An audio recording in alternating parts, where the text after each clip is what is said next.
कस्तो छ छोरी? बहुत टेस्टी छ। हाई एभ्रिवान, म माधव आचार्य। ल आज बाउ छोरीको कुकिङ। प्याज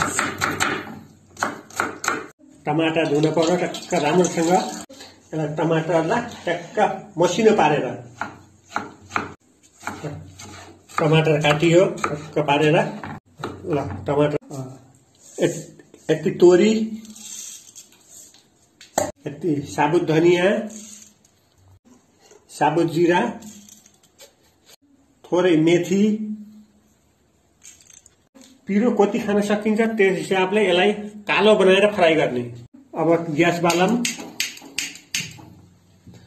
मैले पतिलामा पकाउँछु, कराईमा मैले पकाउन्न है। थोरै तेल हालम, तेल थोरै खाने गर्नुपर्छ। गरे ल यसलाई राम्रोसँग त्यसलाई फ्राई गर्न आँखामा खाएर चाहिँ यसलाई बन्द गरिदिनु। ल अब यो कालो भयो, प्याज राखौँ। खुर्सानी एकदम कालोसँग गलेर खानलाई टेस्ट आउँछ। ल अब टमाटर राखौँ यसमा।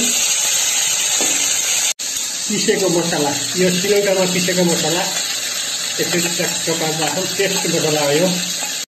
स्वाद अनुसार नुन, सानो चम्चाको 1 चम्चा बेसार। अब यसलाई एकछिन राम्रोसँग यो मसलालाई भुट्नु पर्छ। एकदम टेस्ट तरिकाले यसलाई भुट्ने। अब मसला टक्क रेडी भयो। ल हेर्नुहोस् कस्तो हुनुपर्छ मसला। एकदम राम्रो भयो। तरकारी हो व्हाइट काउली फ्लावर। यसलाई टक्क अब राम्रोसँग यसलाई भुट्ने।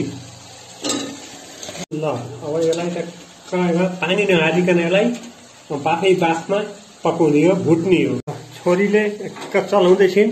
अब छोरीले एकदम सिपालुसिन छोरी पनि, बाउ पनि हो छोरी पनि हो। ल तरकारी अब पाक्यो। कस्तो छ छोरी? बहुत टेस्टी छ। टेस्टी छ? बाबाले बनाएको? ल भने जस्तो भयो छोरी। ल तरकारी ट्याक्कै भने जस्तो।